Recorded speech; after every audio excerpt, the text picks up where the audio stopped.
Leven anclas. Hace algún tiempo que no decía esta frase, este grito de guerra que bien conocen algunos en la sociedad jalapeña, sobre todo en la cultura y la divulgación de la ciencia. Y hace varios años que decía esta frase cuando un gran amigo la escuchaba, en ocasiones muy cerca, en otras por medio de las transmisiones. Y este amigo hoy es el gran abogado, el gran funcionario también, y analista de la política en cuanto a la ciencia jurídica. Me refiero al licenciado Jaime Limón Hernández, a quien saludo a la distancia. Hola Jaime, ¿qué tal? ¿Cómo estás? Hola Lalo, muy bien. Gracias por la introducción y las bellas palabras que has dedicado también, un tanto inmerecidas. Todavía recuerdo cuando se transmitía Corsarios Científicos, y algunas de las veces me tocó ser local en esas transmisiones. Siempre lo escuchaba yo de tras bambalinas, le llaman por ahí al momento del estar en vivo. Y me llena de mucho orgullo estar hoy aquí en tu programa como un invitado para hablar sobre temas fundamentales y muy, muy actuales, trascendentales de la vida jurídica y de la vida también política y social del Estado mexicano.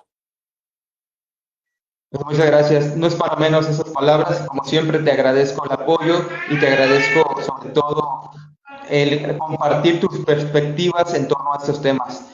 Tenemos en boga un tema coyuntural, sobre todo, porque algunos comentan, y es una evidencia que es un tema histórico, es un momento histórico para el país, para nuestra política, para todas las iniciativas que se están realizando. Es un tema también que interpele a la sociedad en general en cada una de sus ramificaciones. Estamos hablando de la discusión y también del debate que se ha llevado a cabo en torno a la propuesta de reforma constitucional. Me gustaría que nos ayudaras a entender mejor en qué consiste todo esto, este proceso, pero también la propuesta en sí. Claro, mi estimado Lalo, hay que tener como base y antecedente el momento histórico en la vida política que está viviendo México.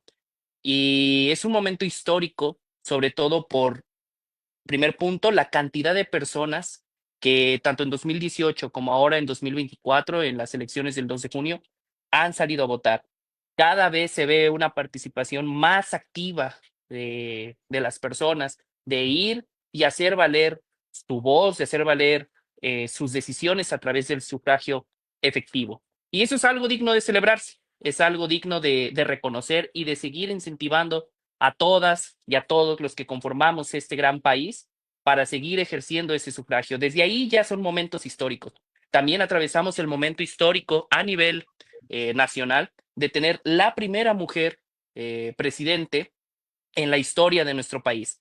Eso ya marca pues un hito, ya es un hito en la vida política, en la historia de nuestro país y que espero, todos las y los mexicanos esperamos, que nos vaya muy bien, que las políticas que se presenten, que las decisiones que se tomen, no solamente ahora, que es la que discutiremos esta noche aquí en tu programa, sino todas las que faltan durante este sexenio, pues dejen o nos lleven a buen puerto, que sean tomadas desde la razón y no tanto desde la pasión. Eh, y ahora el tema que nos aborda, que es la vida jurídica, el cambio de paradigmas, como conocemos el derecho y sobre todo la integración de uno de los poderes, que es el poder judicial, no solamente a nivel federal, sino a nivel también local, porque esta reforma afecta o también llega a los poderes judiciales en cada una de las 32 entidades federativas, también va a marcar un hecho histórico al momento de que las y los ciudadanos podemos salir y elegir a quienes van a ser los jueces, magistrados y ministros, en el caso este sí, federal, de la Suprema Corte de Justicia de la Nación. Entonces, desde ahí hay que partir, mi estimado Lalo, sobre los contextos y los hechos históricos en los que estamos viviendo aquí en México.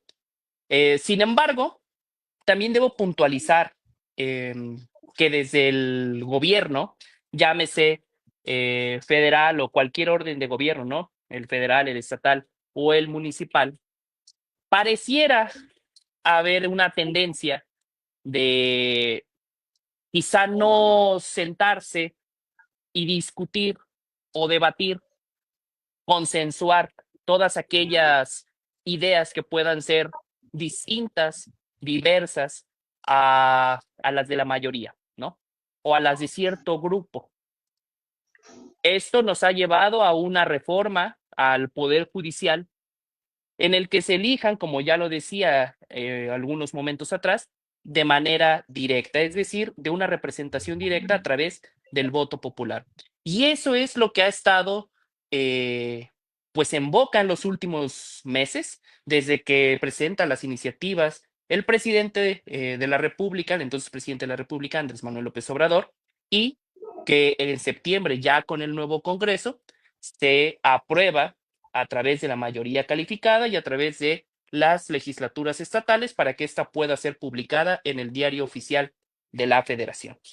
Y no hace mucho, incluso platicaba contigo a través de red social WhatsApp y nos manteníamos al tanto sobre el debate que llegó a tener el Pleno de la Suprema Corte de Justicia de la Nación sobre si esta reforma era inconstitucional o no. Entonces, como podemos ver, Lalo, en este grosso modo de resumir cerca de 4 meses o 5 meses bastante intensos en la vida política de este país, pues son de suma trascendencia para todas y para todos. Ok, Por muchas gracias por supuesto, tu respuesta. Perdón, quería comentarte algo ahí al respecto. Me voy a poner en el papel del discurso mediático. Como tú bien sabes, las cuestiones políticas, jurídicas y demás siempre están en boga de la gente a partir de los medios de comunicación. Aquí hay un debate donde se dice, bueno, tenemos que ha habido algunos problemas para el ejercicio de la justicia y por lo tanto se empieza a hacer unas modificaciones para garantizar que esto sea efectivo. Y otro frente dice, es que el voto popular nos puede llevar a ciertas problemáticas, nos puede llevar a que se pierde un poder determinado, se pierde la garantía de derechos, etcétera. Tú bien sabes que la política ahorita está con todo esto. ¿Cómo debemos entender este asunto? O sea, más allá de las tergiversaciones y eso. Porque el fin del programa y de otros tantos que impulsamos aquí es primero tener la idea clara, cómo es, qué se ha estado tergiversando y qué se puede decir desde tu perspectiva ante esta dicotomía que te planteo. claro. Pues primero tenemos, como bien lo ha señalado, una dicotomía, ¿no? Entre, y voy a hacer o a rescatar lo primero, que sería el voto popular. ¿El voto popular sirve o no sirve para elegir a las y los integrantes del Poder Judicial, tanto federal como estatal? Y quizás sea políticamente incorrecta la respuesta que te daría, pero a mí me parece que los jueces ya están legitimados por todas y todos los ciudadanos, aún y cuando la integración es de manera indirecta. Es decir, tú bien sabes, Lalo, y si no, pues para toda la audiencia, lo comentamos en resumidas cuentas, grosso modo, la integración por lo menos de las y los ministros de la Suprema Corte de Justicia de la Nación son a propuesta del Ejecutivo Federal. El Ejecutivo Federal propone una terna, la cual esta es llevada al Senado de la República. El Senado de la República tendrá que aprobar o en su caso, pues no aprobar la terna enviada por el señor presidente. Em, no sé, creo que te perdí. No sé si seguimos al aire.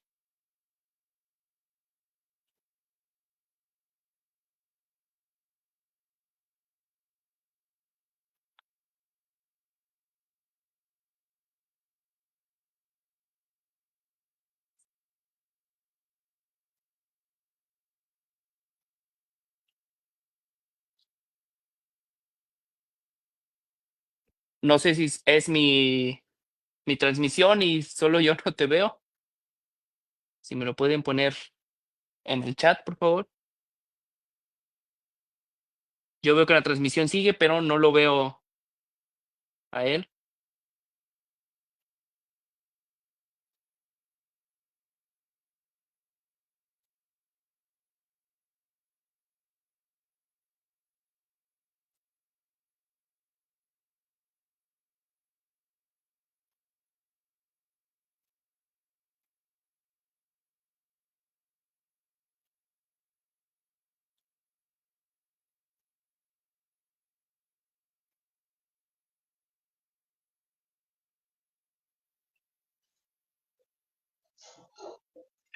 Ya te vuelvo a ver.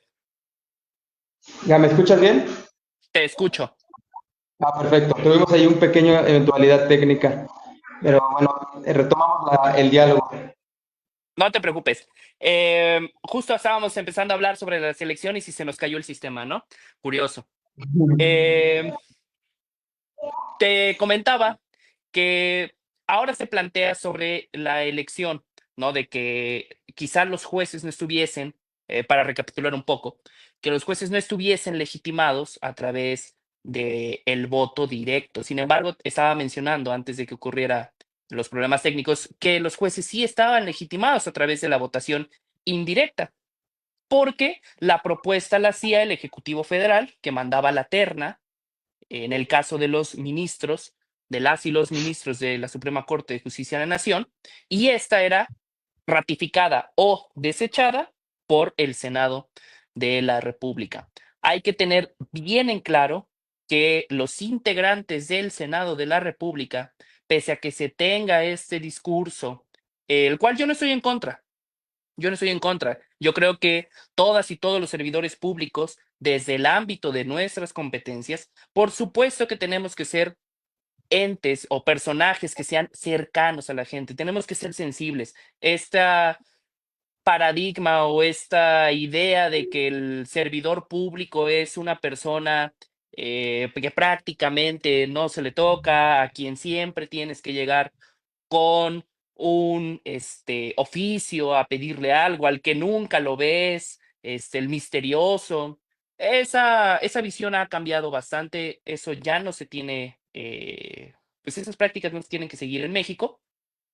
Y estoy de acuerdo en este acercamiento de las instituciones y de las y los servidores públicos hacia la gente, pero no hay que olvidar que el Senado de la República, las y los integrantes del Senado de la República representan a las 32 entidades federativas. En esta república que tenemos, representativa, laica, democrática, el Senado de la República, o conocida también como Cámara Alta, está representando a los gobiernos, perdón, de los distintos estados de la República. Mientras que es la Cámara Baja o la Cámara de Diputados la que sí representa de manera directa a las y los ciudadanos. Entonces, ¿por qué lo elige el Senado de la República, Lalo? Porque tenemos que entender que México tiene el famoso pacto federal, ¿no? Entonces, ¿estás de acuerdo? Cada una de las 32 entidades federativas está de acuerdo en someterse a este pacto federal y escoger que la última instancia del Poder Judicial federal, pues sean las y los ministros de la Suprema Corte de Justicia de la Nación. Por lo que esa decisión que envía el Ejecutivo o esa terna que envía el Ejecutivo es ratificada o desechada por el Senado de la República. En el caso de que el presidente o la presidenta envíe dos propuestas y estas hayan sido rechazadas por el Senado de la República, ya podrá el presidente o la presidenta designarlo de manera directa. Y así está la integración, por lo menos, de los actuales 11 ministros de la Suprema Corte de Justicia de la Nación. Y ahí vemos reflejada la representatividad de manera indirecta de las y los ministros de la Suprema Corte de Justicia de la Nación. Por cuanto hace a los magistrados y jueces federales, por lo menos me limitaré en ese momento a hablar en el ámbito federal, a raíz de la gran reforma que tuvo el Poder Judicial en el sexenio del presidente Ernesto López, perdón, Ernesto Cedillo, Ponce de León, eh, con él lo que se tuvo fue la gran reforma lo que planteó, o lo que trajo también una de las situaciones que trajo con ello esa gran reforma fue la carrera judicial. Y la carrera judicial es, y se empezó a nutrir a través de los años, de todos estos sexenios que han estado, fue empezar a dotar de una certeza jurídica a todas y todos los operadores que integraban o que integran el Poder Judicial Federal, desde el oficial judicial, que grosso modo te diré, hay oficiales judiciales A, B, C, secretarios de juzgado, actuarios, y los jueces, magistrados, secretarios de acuerdos, secretarios de estudio y cuenta, proyectistas, todos los que integran el Poder Judicial pudiesen hacerlo a través de la meritocracia. Esto de la meritocracia es a través de exámenes de oposición. Cada año se sacaban convocatorias para presentar exámenes para poder participar y ocupar las plazas que integran el Poder Judicial de la Federación. Y estos eran emitidos por el Consejo de la Judicatura Federal y, por supuesto, los nombramientos dados por el presidente del Consejo de la Judicatura Federal, que está integrado por quien presida la Suprema Corte de Justicia de la Nación y las y los consejeros que integren el Consejo de la Judicatura Federal. Eso es lo que se tenía antes de esta reforma. ¿Y por qué hablo se tenía? Porque, pues bueno, al momento procesal en el que nos encontramos hoy, la reforma judicial ya ha causado estado, por lo que ya no es inimpugnable, no hay que debatir si se puede, pues impugnar o no, ya es un hecho que va a ocurrir en el paradigma de aquí en adelante y tendremos que ajustarnos a estas nuevas reglas de la vida jurídica en México. Por lo que eso es lo que ocurría antes, la representación indirecta, y por supuesto en esa representación indirecta los jueces, los magistrados y los ministros legitimaban sus puestos, sus decisiones a través de las sentencias en las que amparen, por supuesto, a las minorías y a las personas que se quejen con razón y que tengan derecho al mismo. Ahora, lo que plantea esta reforma, bueno, es hacerlo de una manera similar a lo que tenemos en el poder ejecutivo y legislativo. Acabo de ver que se acaba de caer de nuevo tu imagen, pero bueno, en garantía de las personas que están siguiendo la transmisión y por el tiempo que tenemos, continuaré la respuesta. Eh, Esta nueva reforma lo que plantea es, como decía hace un momento, pues hacerlo similar a los poderes ejecutivo y legislativo, en el cual el ciudadano va a elegir a través de una papeleta a los jueces, a las juezas, a los magistrados, a las magistradas, a las y los ministros que integren la Suprema Corte de Justicia de la Nación. Y con ello, el discurso que se está siguiendo, bueno, es la pretensión de acabar el nepotismo, la corrupción y todo vamos, cáncer que desgraciadamente afecta a todo el Estado mexicano y en los distintos niveles de gobierno. Eso es lo que se pretende erradicar con esta reforma. Ok, muchas gracias. ¿Me escuchas bien, Jaime? Sí, comentaba que vi que volvió a caer tu video, pero ya estaba a punto de terminar, por lo que lo dije. Sí, No sé si sí, ya gustas que se repita. escucharte gran parte de lo que decías, solamente fue Ok. una cuestión ahí de actualización, pero bueno, Ujú. el panorama que nos planteas pues es muy contextualizado, ¿no? De hecho, durante todos estos meses el discurso mediático ha oscilado en las dos partes y ha ganado como siempre la cuestión de la oposición, ¿no? Es decir, empezar a comentar que esta reforma es lo peor que le puede pasar al sistema judicial y que va a tener muchos defectos. Y bueno, ya sabemos cómo es el discurso mediático. Hay especialistas que por ahí publican en redes sociales que dicen que es anticonstitucional, y sostienen que estamos en una crisis. De hecho, el video que estamos ahora conversando lleva por título poner en entredicho esa afirmación. Es decir, el sistema judicial en crisis. y es la cuestión que se debate actualmente. Desde tu punto de vista, bueno, ya nos estás dando el panorama muy general y también particular en este caso, de los beneficios que tiene la reforma. Estaríamos asegurando que tendrá un buen efecto, una buena repercusión y obviamente una implicación social satisfactoria. Em, yo creo que, yo creo que asegurar que va a tener un buen efecto sería ser categórico. Es lo que esperamos. Yo creo que todas y todos los operadores jurídicos y todos los ciudadanos, todas y todos quienes estamos aquí, pues esperamos, siempre esperamos que a México le vaya bien. Es lo que decía al inicio, ¿no? No, aquí no nos vamos a meter entre si es un color o es otro, entre si son unas siglas de un partido político o es otro. Lo que buscamos, y yo creo que los que emitimos un voto, al momento de elegir a nuestros representantes, pues siempre lo hacemos en el sentido de, pues quiero que me vaya y quiero que nos vaya bien, ¿no? Yo dudo mucho que alguien que salga y emita su voto, pues piense este, en causar un mal o en que le vaya mal. De veras lo veo bastante difícil. Yéndonos ya a la parte jurídica, entre si hay una crisis en el poder judicial, eh, yo creo que sí hay una crisis en el poder judicial, yo creo que sí se tiene, eh, pero decir que solamente se vive una crisis en el poder judicial sería ser no objetivo.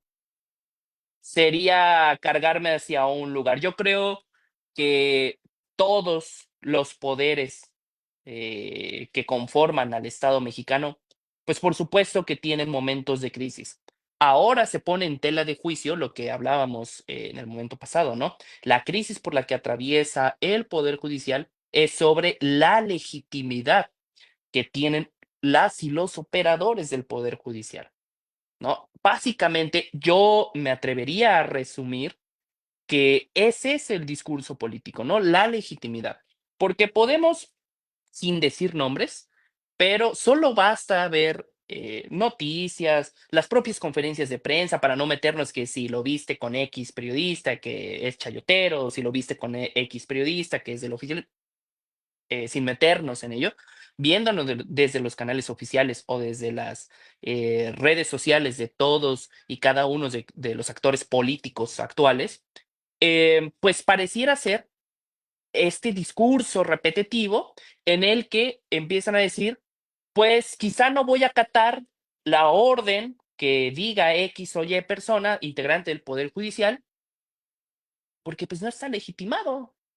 ¿No? Porque no tengo que obedecerlo, porque a mí me eligió X o Y personas o X o Y cantidad de personas, o aunque no haya yo sido electo y haya llegado a través de la representación proporcional, pero soy integrante de X, pues coordinación política o de cierto partido político y pues no tengo por qué ejecutar lo que diga un juez de distrito, un magistrado de circuito o incluso la propia Corte de Justicia de la Nación. Entonces, yo creo que en todos los poderes siempre hay crisis y todos tienen sus problemas. La crisis por la que está atravesando el Poder Judicial de la Federación, por la que atravesó primero, pues fue una serie de descalificaciones, ¿no? La serie de descalificaciones y la primera sería el acusar de corrupción y nepotismo. Ahora, ¿me atrevería a decir que el Poder Judicial es perfecto? No. Yo creo que el Poder Judicial es perfectible. Eh, la segunda es el tema de su legitimidad, el cual hablábamos que previo a esta reforma la legitimidad se obtenía del voto indirecto y de todas y cada una de sus sentencias que de ellos emanaban. Ahora encontraremos que la legitimidad se tendrá a través de el voto directo.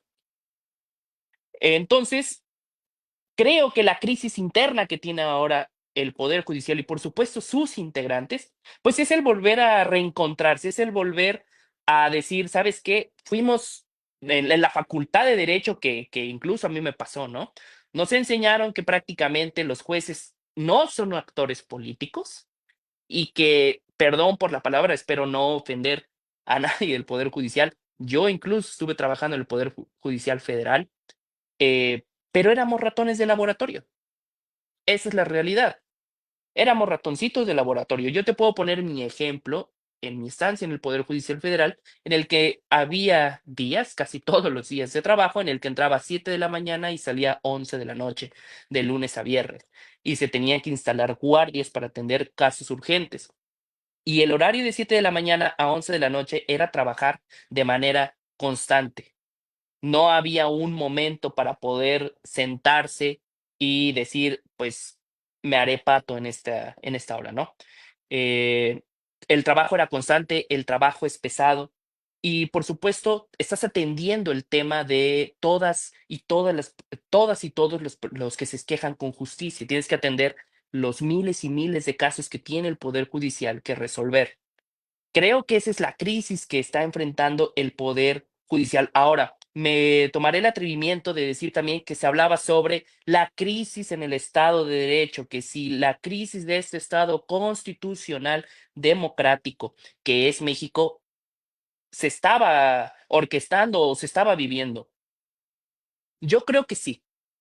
Yo creo que desde el momento, y fíjate, Lalo, la teoría jurídica nos dice que las y los servidores públicos solo podemos hacer aquello que la ley nos da atribuciones o nos da las facultades, mientras que al ciudadano se le permite todo aquello que no está prohibido.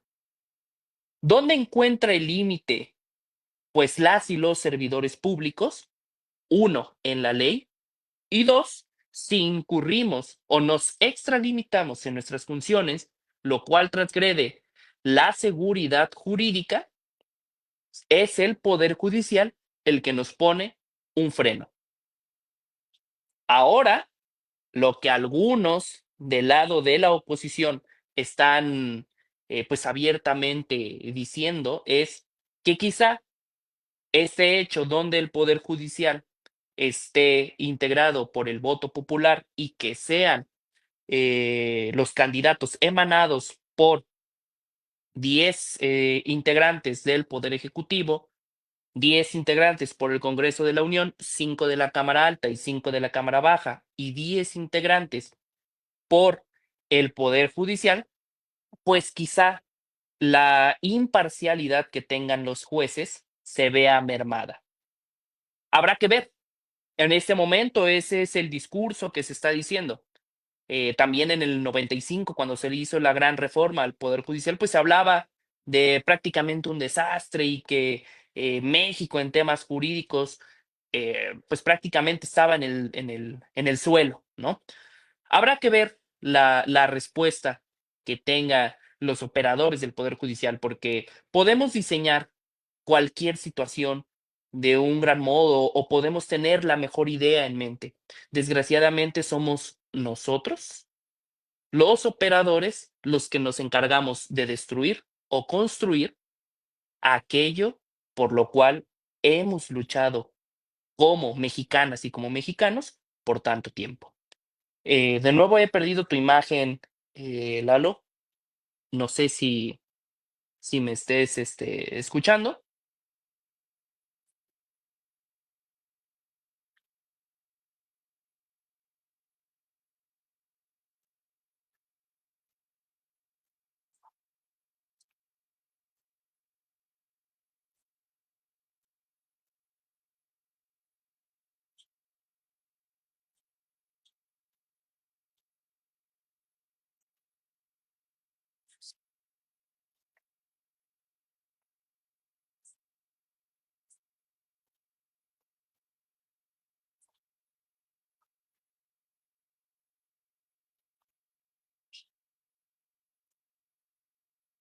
Vamos a darle unos segunditos a Eduardo, que al parecer tiene problemas con su conexión.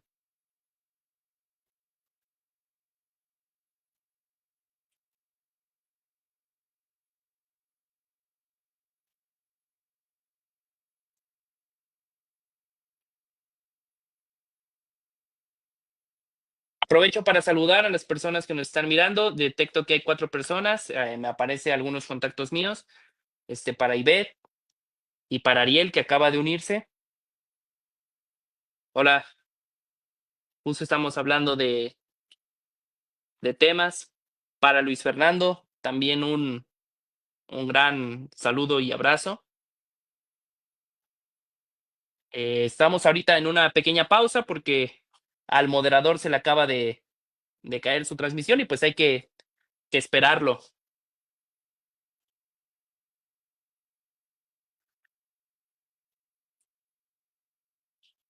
Pero si gustan hacer alguna pregunta relativa a la reforma al Poder Judicial, con mucho gusto la podemos contestar para que en este tiempo muerto, por decirlo de algún modo, podamos establecer este diálogo y que el tiempo pues no sea en vano, ¿no? De la transmisión.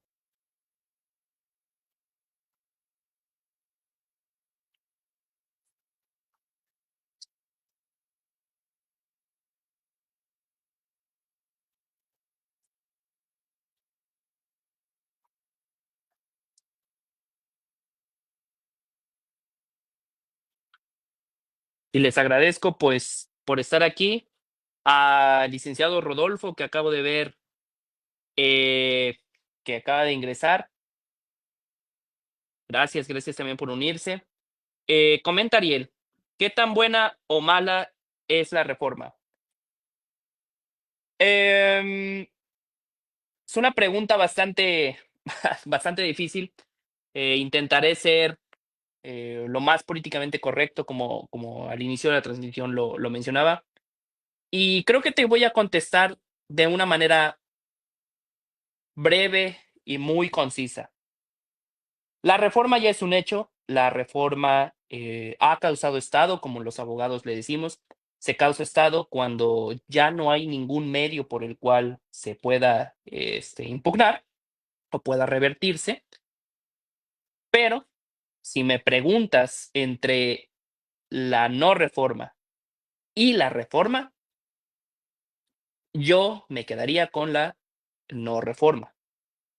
Pero como siempre, hay que estar de mentalidad abierta, hay que aceptar los cambios de paradigma.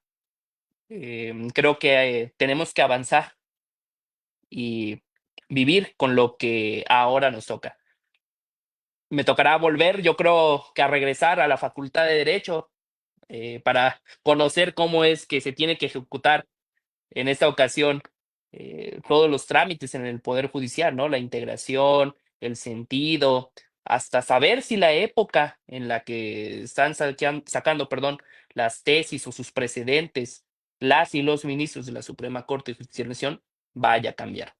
Pero grosso modo, yo te podría contestar que entre la no reforma y la reforma, yo me quedaría con la no reforma por muchas implicaciones que esperando llegue al moderador y por supuesto, si tú tienes el tiempo de seguirnos aquí acompañando, puedas escuchar el por qué yo de una manera argumentativa me quedaría con la no reforma.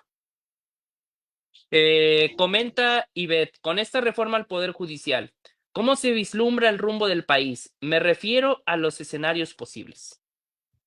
Em, y acaba de emitir otro comentario que dice, tomando el contexto de México como un país que comercia internacionalmente. Ok, plantear aquí escenarios posibles, pues voy a hacer una pausa, Ivette, para poner en contexto a nuestro moderador, en lo que no estabas aquí, Lalo, por las fallas técnicas, pues algunas personas del público empezaron a preguntar para aprovechar ese tiempo y por eso estoy dándole contestación. Si me Sí, permites, termino adelante, esa adelante. respuesta y continuamos con la dinámica del en vivo. Regresando a tu pregunta, Ivette, los escenarios posibles. Me gustaría ser Doctor Strange para ver todos los 14 millones de futuros y saber el único en el que ganamos. De verdad, me gustaría saber todos aquellos escenarios posibles.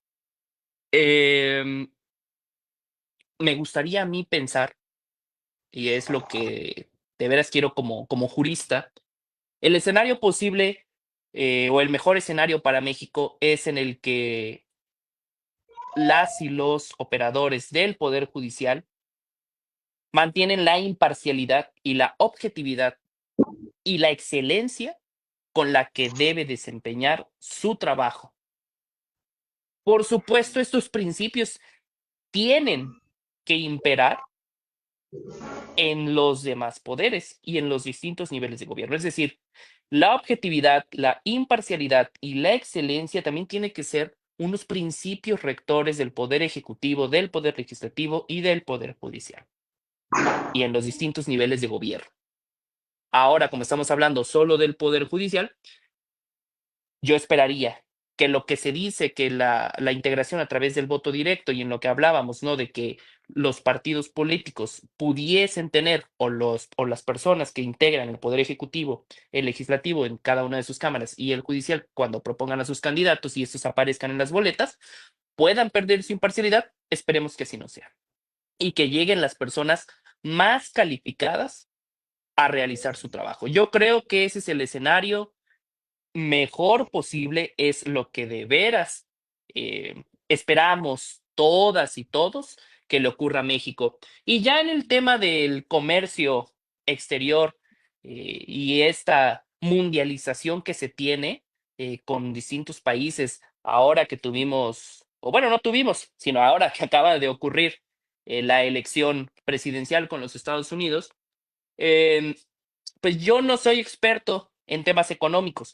Yo no llevo los bancos internacionales ni soy un capitalista, pero te invitaría a que revises lo que dice la OCDE sobre la OCDE es los que emiten los factores de riesgo de todos y cada uno de los países, a donde le dicen a los capitalistas, ¿sabes qué?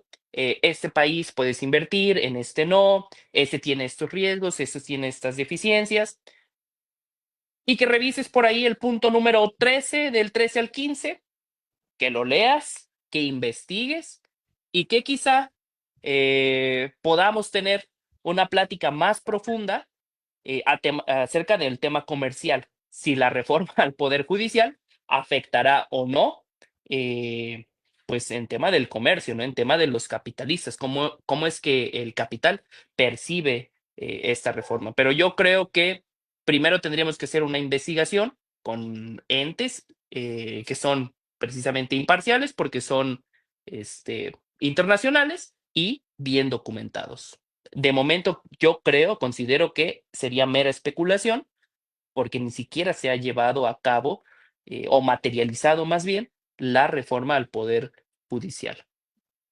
Lalo, perdóname, volvemos a la dinámica que se planteaba.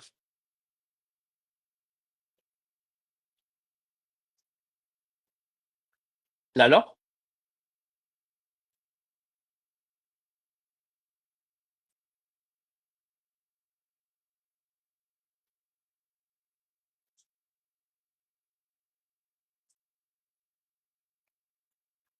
creo que seguimos con las fallas técnicas. Ahora se le congeló la imagen a Lalo. Si quieren seguir haciendo preguntas en lo que regresa Lalo, y para efectos de no volver a interrumpir su transmisión, si puede volver a regresar, dejaríamos la pregunta para el final y continuamos con la dinámica. Si se le cayó su transmisión,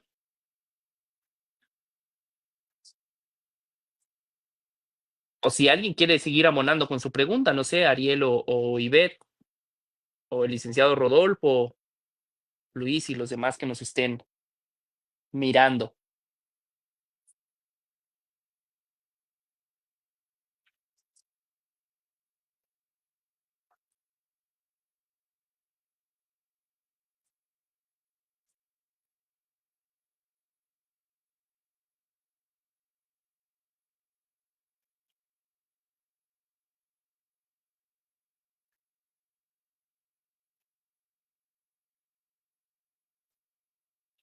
Me gustaría en lo que ustedes piensan y van formulando alguna de sus preguntas, alguna de sus inquietudes, Puede ser acerca de la reforma judicial o puede ser, a ver, dice Ariel, desconozco la función para elegir nuevos magistrados.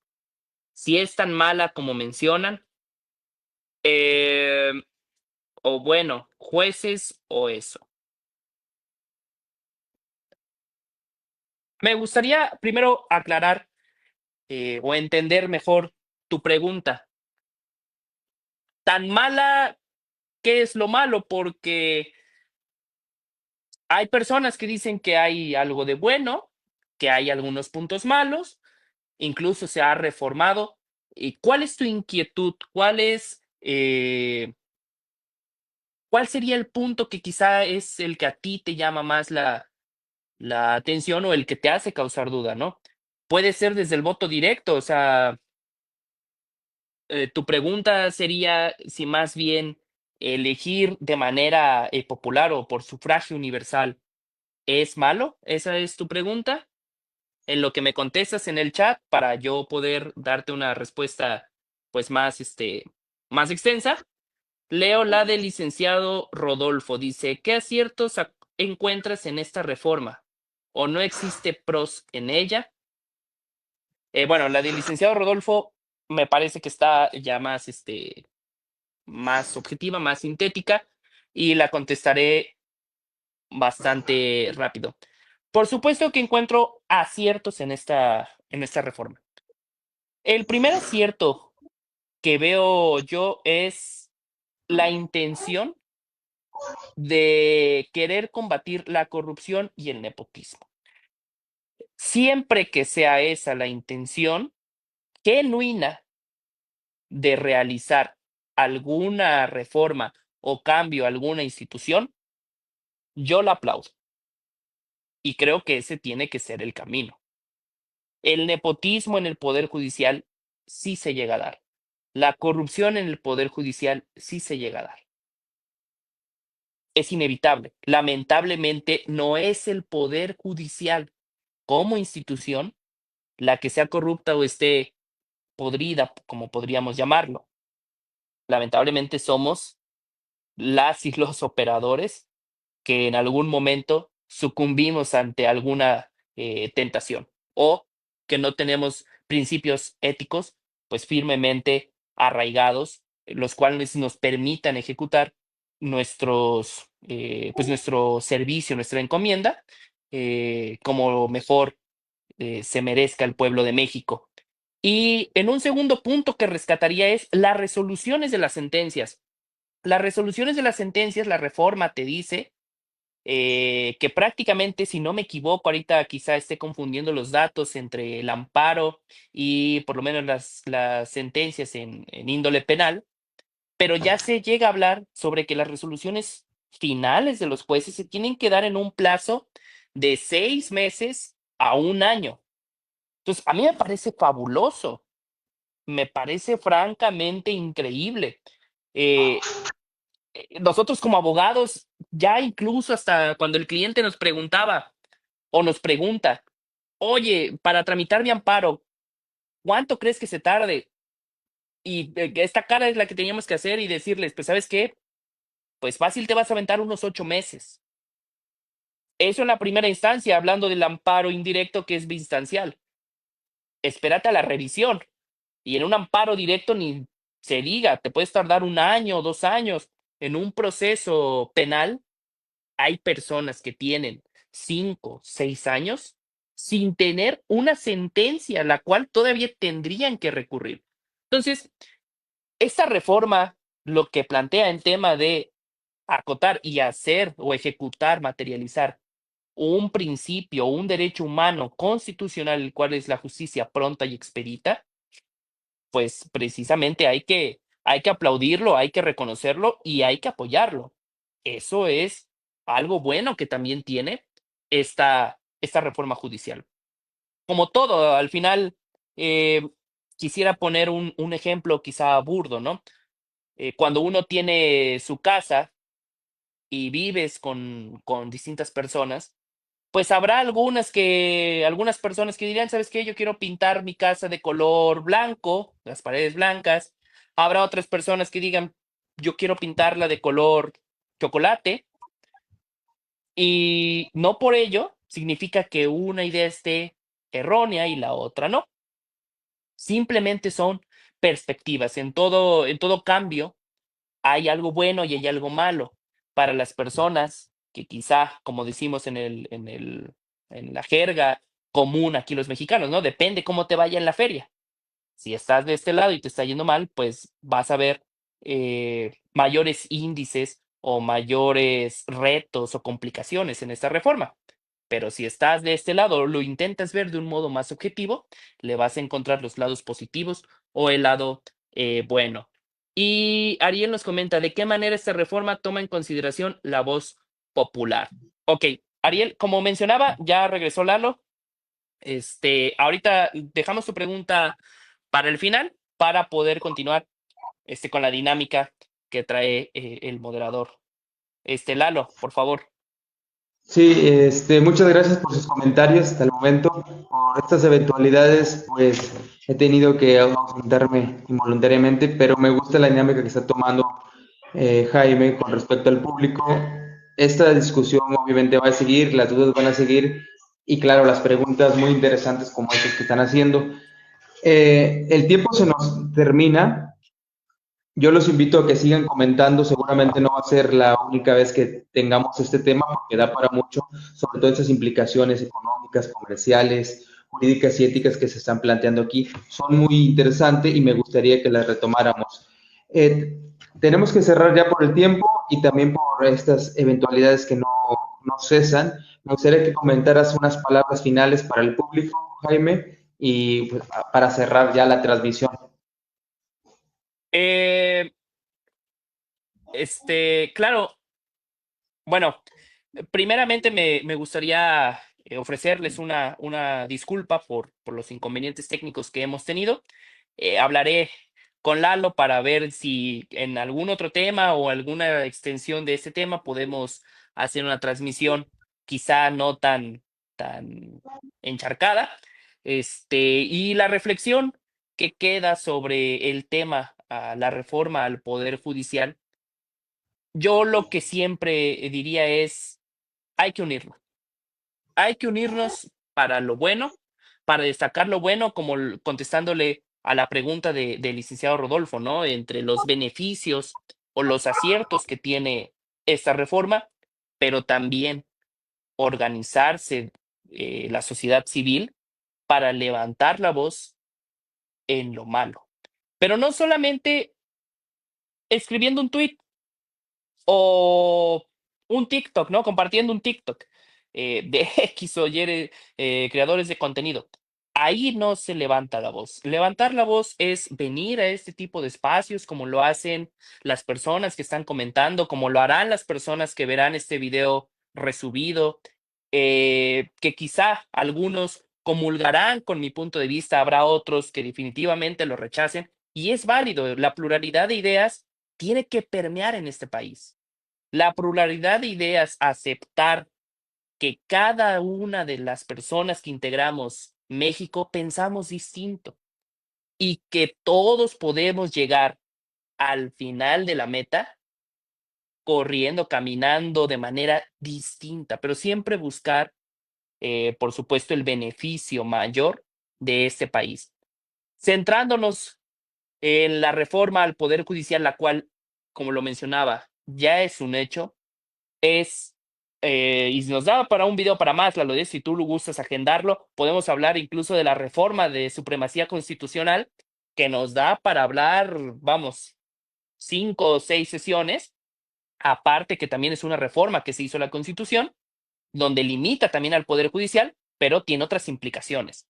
Eh, Siempre que se violenten derechos humanos de cualquier persona y de cualquier índole, llámese no se dé justicia pronta expedita, no tener jueces independientes, no tener un recurso judicial efectivo o cualquier violación que se haga desde el poder hacia los justiciables, hacia los gobernados, pues hay que unirnos y hay que levantar la voz.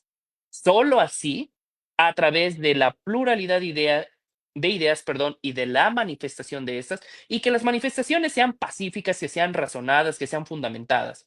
Pero hay que levantar la voz y explicarlas, solo así vamos a poder transitar hacia un México mejor. Y por supuesto, te agradezco, Lalo, y también te exhorto a que sigas tú abriendo estos espacios de divulgación, de debate, de diálogo, para que esta información pues no se quede solamente en una plática de café, en una plática de amigos, sino que llegue y nutra, perdón, a personas que quizá no son doctos en derecho y que, como Ariel que nos preguntaba, ¿no? Quizá esto, qué tan malo, qué tan bueno, y que alguna de sus preguntas quedó pendiente, como si fuera malo el voto popular, el cual, Ariel, te invito a que veas el inicio de esa transmisión cuando ya quede resumida, si se contestó con anterioridad, pues puede clarificar un poco sus ideas y estar informados al momento de emitir su voto. Sí, esta pregunta de Ariel me parece interesante porque de hecho el discurso mediático, el debate mediático va en esa dirección, que es lo que platicábamos al inicio, como bien lo dices, y da para mucho. Por supuesto que el espacio está, y este no solamente es la reactivación de la versión digital de Cronopios y Divergencias, sino también, como algunos lo conocen, del programa Consejos Científicos. Y obviamente había que adelantarse a la escena porque este tema, como es histórico, daba para hablar de esto. Y vamos a seguir la agenda jurídica en Cronopios, va a estar, porque hay muchos temas que me gustaría abordar, me gustaría muchos espacios que se le pueden dar a los especialistas como tú y como tus compañeros que bien quieren ver este video y que por supuesto hay que discutir y hay que debatir desde aquí. Claro que sí, Lalo, y te agradezco semejante honor de reinaugurar Cronopios y Divergencias en su modelo digital y de estar aquí escuchando ahora como participante la frase Eleven Anclas. De verdad, te agradezco ese increíble honor. Ha sido un honor para mí estar aquí hoy contigo y espero que no sea la primera ni la última. Muchas gracias, Jaime. Nuevamente, muchas gracias al público. Eh, Terminamos aquí la transmisión. Obviamente el tema da para mucho, para quedarnos un par de horas, pero vamos accionándolo poco a poco y seguiremos debatiendo al respecto. Les agradezco que hayan brindado su tiempo para esta charla. Nos veremos las siguientes semanas. Ya estaremos adelantando ya el tema, los debates, porque la modalidad de aquí, el formato es debate. Vamos a ir encaminando en esa dirección y nuevamente les agradezco muchísimo y nos vemos en la siguiente. Hasta pronto. Muchas gracias, Jaime. Muchas gracias a todos. Hasta luego. Bye.